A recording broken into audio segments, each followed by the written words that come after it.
Ciao, my name is Ron Falconi, and I am the host of Meet Your Neighbor. I had this idea back in, fall of '06, where I wanted to interview local politicians, local business people, so that, well, all of you could meet your neighbor. We have a very special guest today. He is a candidate for Medina County Sheriff, and he's actually currently the Chief Deputy at the Medina County Sheriff's Office, and also a former council representative here in our great city, Tom Miller. Hi, Tom, thanks, welcome Ron. to the studios. Thanks How for are having you? me. I'm doing okay. That's fantastic. Good. Tom, can you tell us something about yourself that, well, not too many people know about you? Well, there is one thing that, of course, my family knows and my friends, but I have a twin brother. A twin brother? Yeah. Oh my gosh, I didn't know that. Is it a fraternal twin, identical? He's a fraternal twin, Terry.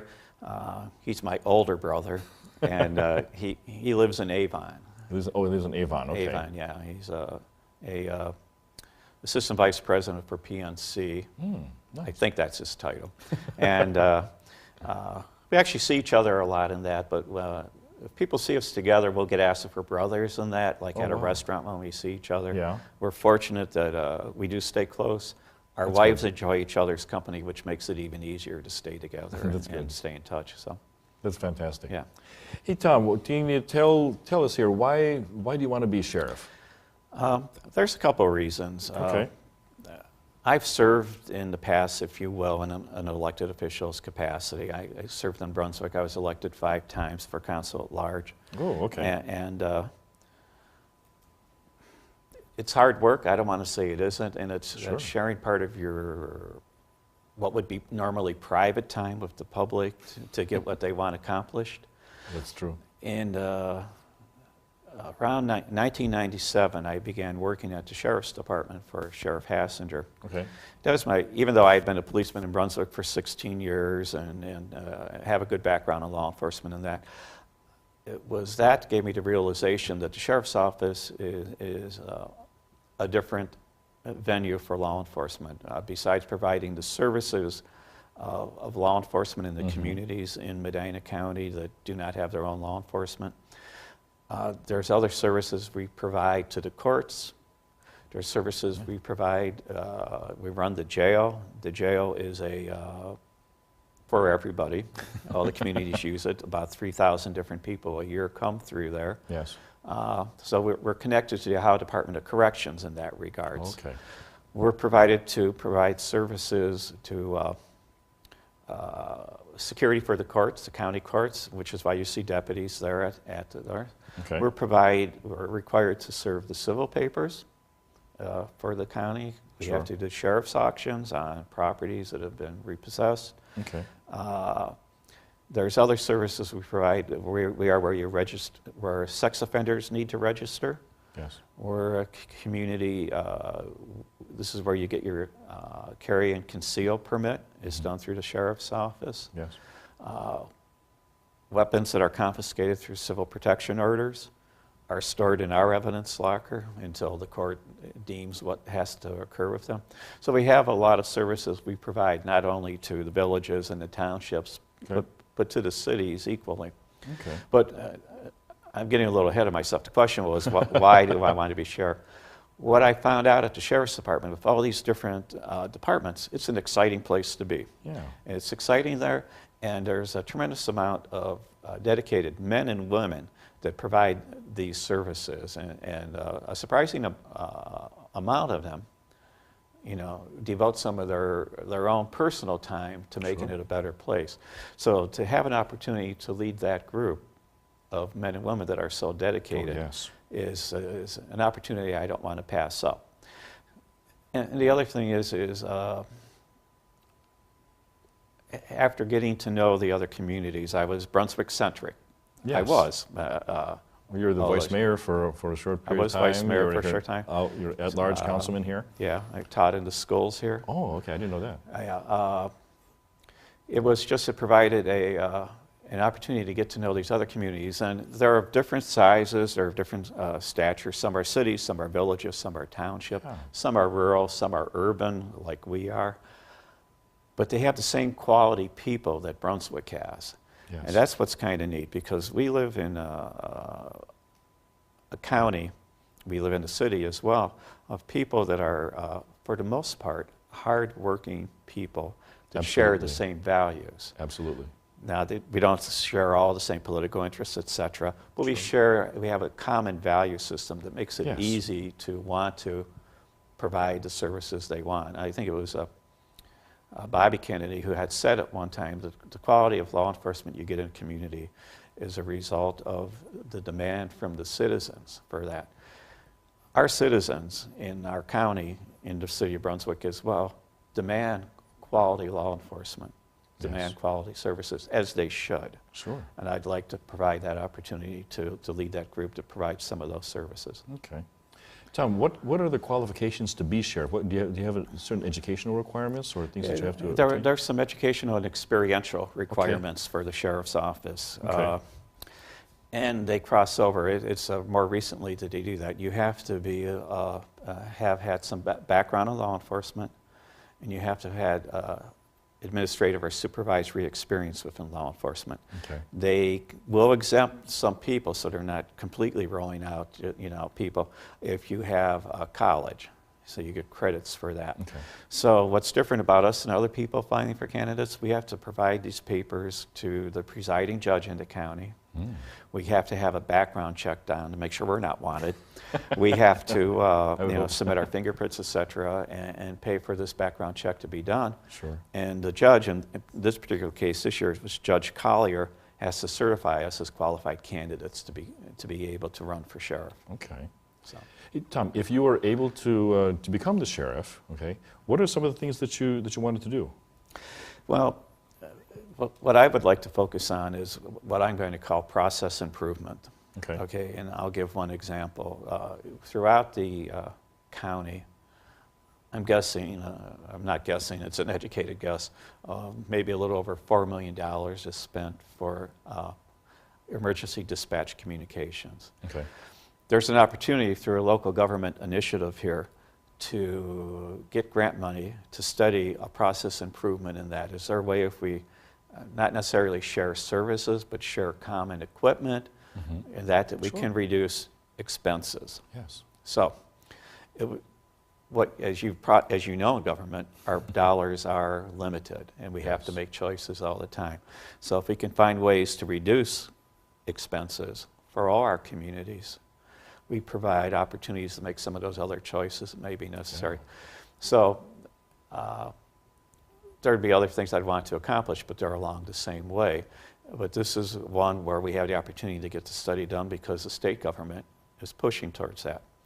So if you think about it, if we, there already is shared dispatching. The city of Brunswick dispatches for Brunswick Hills and Hinckley. The city of Medina dispatches for Montville and Medina Township. The Sheriff's Department, Wadsworth dispatches for itself. The county of Medina dispatches for all the other townships, the villages, for ourselves. Yes. So is there a way that we can improve the process technology-wise where we can perhaps even supply each other more information, and information is invaluable in law enforcement and in fire response and in emergency response. The more information we can share with each other before we get to a scene, the better off everybody is. The person's lives we may be trying to save, and making it safer for those emergency responders. So I want to focus on that first, hopefully to get this. The deadline is actually, I have to focus on it now. The deadline is March 1st to make an application for this local initiative fund. So I'll be visiting the city shortly here to explain it to them and to make sure they want to be on board for it. Hey, Tom, we alluded to this earlier. Can you explain your political background? How did you get involved in politics? I will explain that. First, I wanted to become a policeman. I was a young married person. We lived in the city of Cleveland in the Collinwood neighborhood. My wife and I, we had our baby, and I was taking police tests. Okay. And was fortunate enough to take the test in Brunswick. And to be honest, I asked for directions on how to get out here, being an East Sider, and was able to find a place and show up on time for the test. I, at the time, believed that as a police officer, you better serve the community if you know the community, and you best know the community by living in the community. Now, that does make it tougher on your kids in school and other things like that. So there's a yin and a yang to choosing to live in the community that you serve. Sure. But I think it shows that you are dedicated to that community. Yes. So I became a policeman. After 15 and a half, 16 years, I had chosen to take another position. I was lieutenant when I left the city of Brunswick and went to St. Luke's Medical Center. At about the same time, Desert Storm was occurring. Oh. Okay, and one of the police officers here, Lenny Bowman, he's retired now, was serving in Desert Storm. And some communities had a setup where they would make up the difference and pay you lost while you were serving. Brunswick did not have that. And I went to a council meeting for the first time. Oh. In a non-official capacity, if you will, to make this plea. And it was at that time, while watching the city manager, Skip Trumbull, and watching some of the other council people, I thought that I would be able to do as good of a job. So I went back and forth on deciding to run for city council. And then made the choice to run. And my campaign process was, they are all good people, they are all serving. But at the time, I've been in every school, I've been in every bar, and I've been on every street in Brunswick. I can imagine. And I think I know the city fairly well and may be able to do as good, if not a better job. And that was how and what I ran on for the first time. Well, you ran at large? At large, first? Okay. yeah.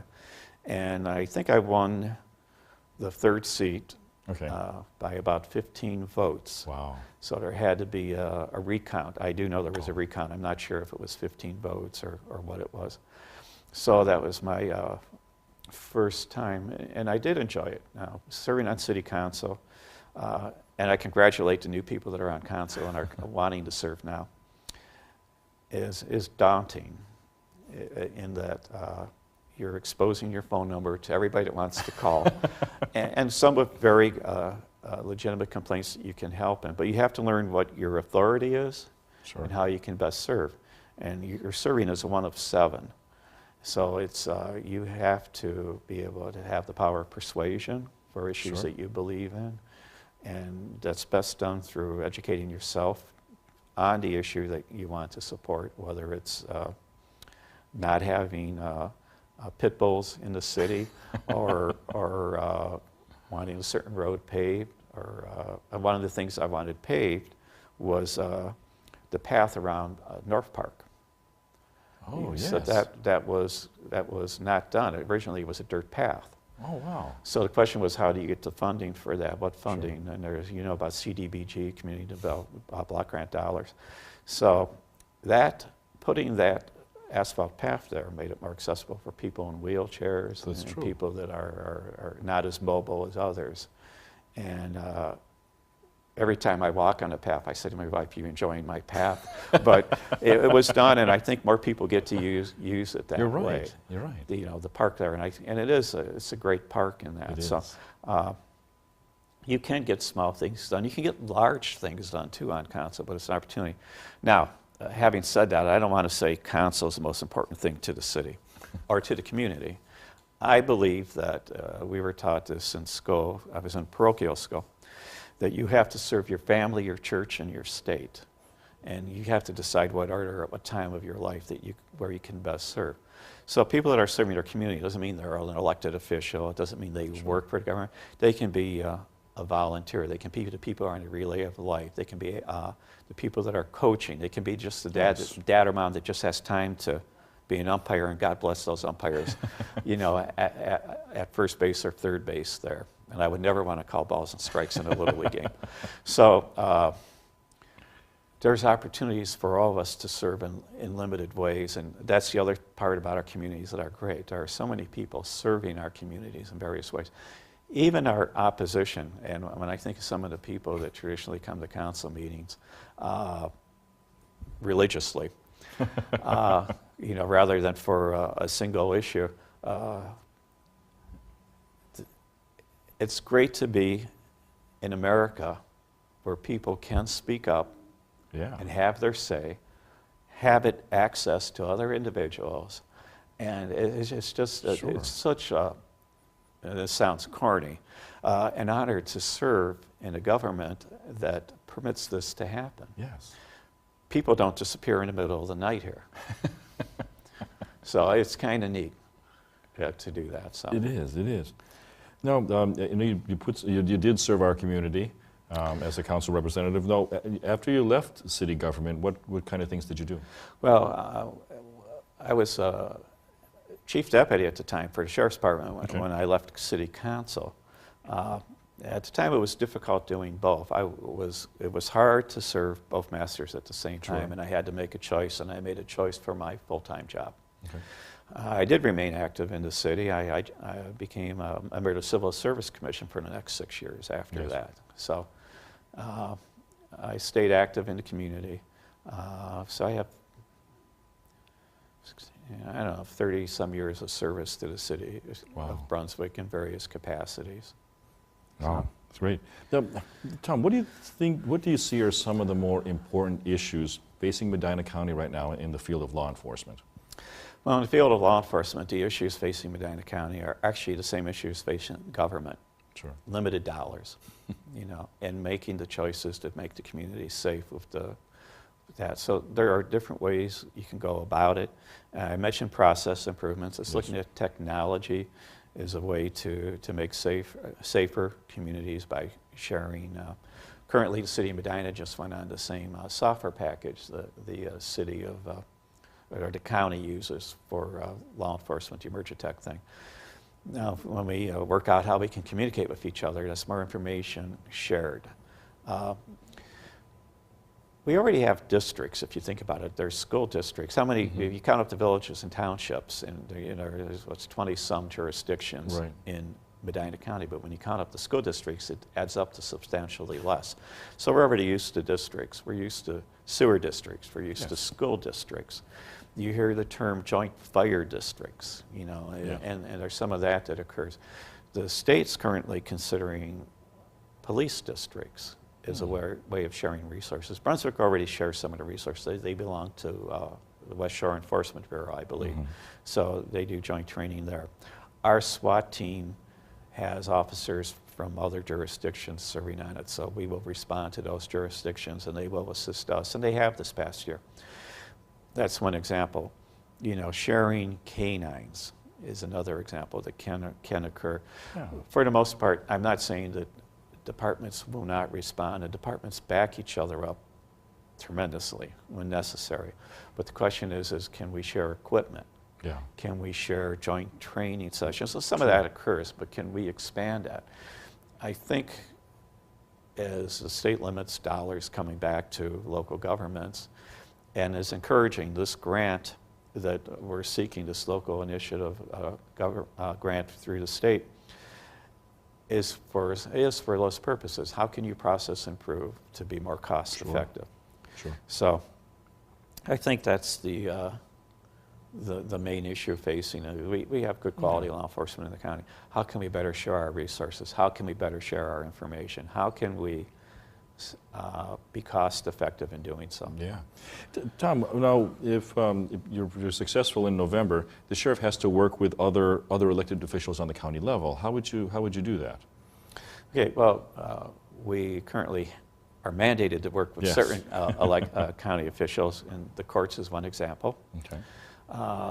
We actually have an officer assigned for truck enforcement via the engineer's office. Okay.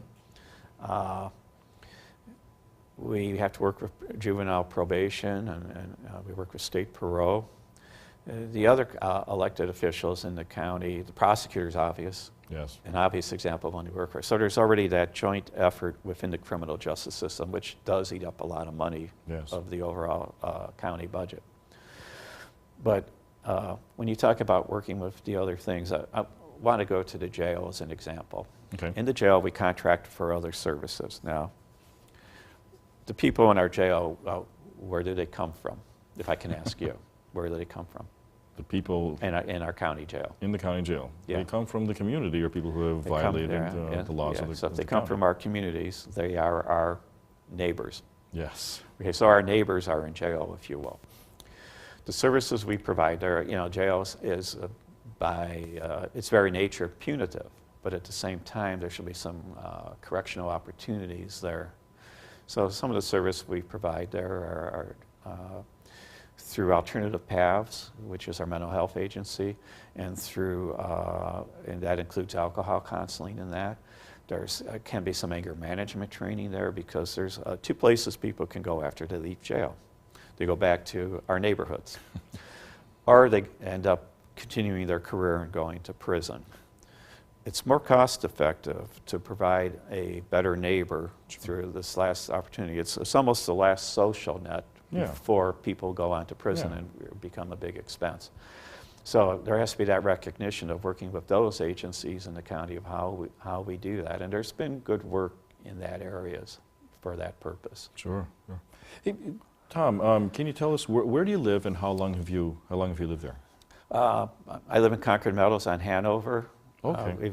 We've lived in Brunswick itself since 1974. That's when we moved here. I think we've lived on Tyler Drive in Brunswick. We lived at Inner Circle. We lived on Danley Drive. So anytime all we've over the moved, city, it seems yeah, like. yeah, it seems like it. There's been good neighbors everywhere. Laurie and I, we've been married about. I should probably get this one right. So we'll be married.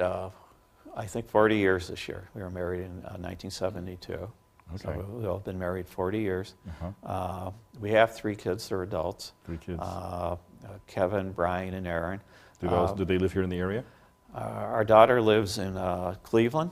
Okay. Our son lives in Maumee in Toledo. Brian. Yes. That's where our grandchildren are. We have 4 grandchildren up there. And then our son Kevin had an accident several years ago. He's quadriplegic. He lives with us. Okay. So when he was 19, I think he's going to be 38 or 39. So it's been 20 years. Okay. So our goal remains the same for him as it did for our other kids, to get him out of the house as soon as possible. So we work towards that. But hey, Tom, what are some of the things that you like to do for fun? I love food. Food. So I love food too.